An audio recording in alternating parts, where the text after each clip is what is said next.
The distance of the point 1 comma 2 from the line x plus y is equal to 0 measured parallel to the line 3x minus y is equal to 2 is. हा जो question आहे ना तो फार important आहे, कारण हे जसा क्वेश्चन तुम्हाला 2 डायमेन्शनल जिओमेट्री मध्ये विचारलेला आहे सेम तसाच 3 डायमेन्शनल जिओमेट्री मध्ये सुद्धा विचारू शकते.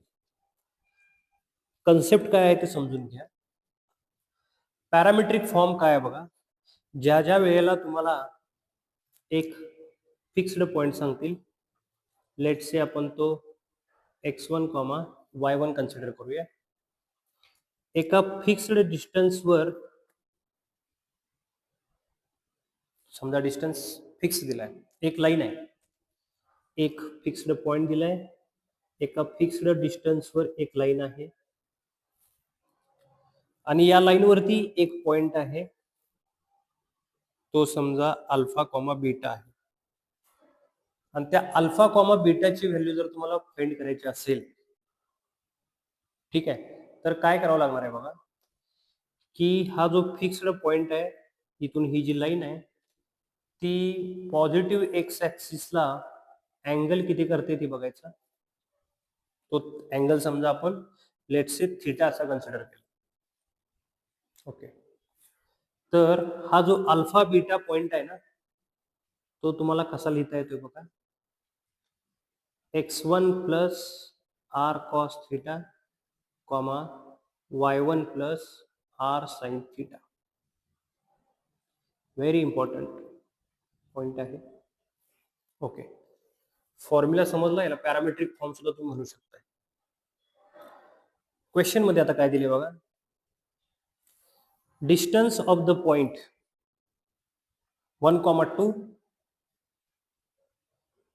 1 कॉमा 2 या पॉइंट पासून फ्रॉम द लाईन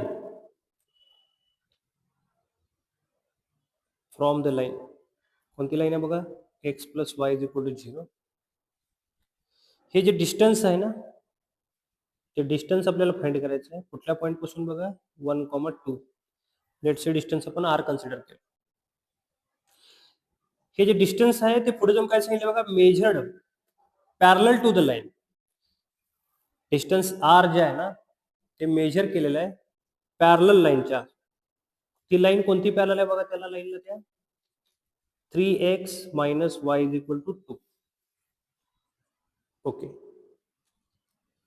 आता परत बघा अप्रोच कसा लावणार तुम्ही. आता मला पहिल्यांदा ही जी लाईन आहे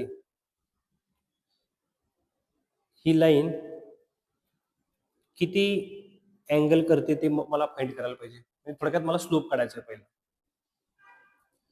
तर हे डिस्टन्स आर जे आहे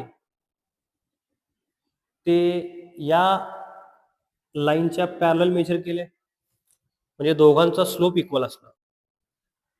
ठीक आहे, मग या लाईनचा जर स्लोप बघितला आपण तो येणार आहे 3, म्हणजे m is equal to tan theta is equal to आपण 3 दिलं.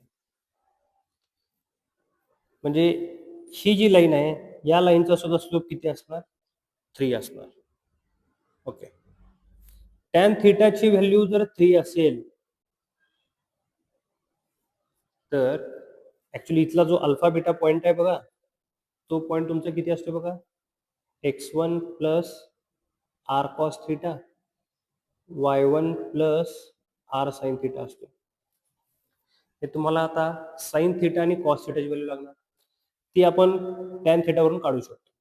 टॅन थीटा डिनॉमिनेटर मध्ये 1 आहे ना, हा अँगल जर थीटा कन्सिडर केला तर हे 3 झालं, हे 1 झालं, ही व्हॅल्यू झाली √10. ओके, त्याच्यावरून कॉस थीटा तुम्हाला मिळेल 1/√10, साइन थीटा मिळेल 3/√10.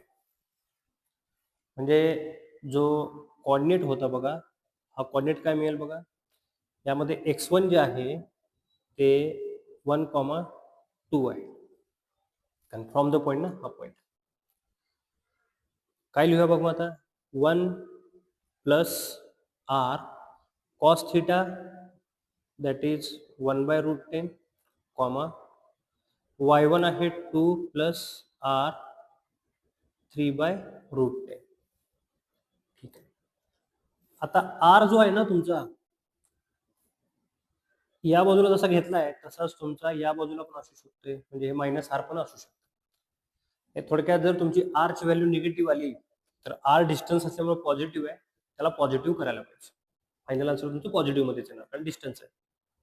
ओके, याच्या पुढे बघा आता काय करूया की हा जो पॉइंट आहे तो पॉइंट आपला एक्स प्लस वाय या लाईन वरती आहे, म्हणजे तो पॉइंट हे इक्वेशन सॅटिस्फाय करणार.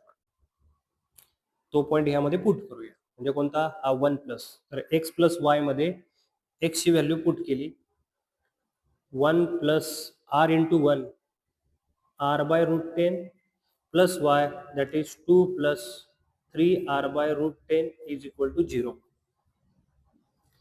दोघांचं ह्या ऍडिशन केलं, डिनॉमिनेटर दोघांचे सेम आहे. 4r/√10 2 प्लस 1 3 RHS मध्ये गेल्यावर मायनस झालं, तर r इज इक्वल टू -3√10/4 मिळेल. आत्ताच मी सांगितलं की r जे आहे डिस्टन्स आहे ती पॉझिटिव्ह क्वांटिटी आहे, त्यामुळे त्याला पॉझिटिव्ह केलात तर डिस्टन्स पॉझिटिव्ह मध्ये मोजतो आपण. तर r is equal to 3√10/4 units येऊन जाईल. That is option number b is correct.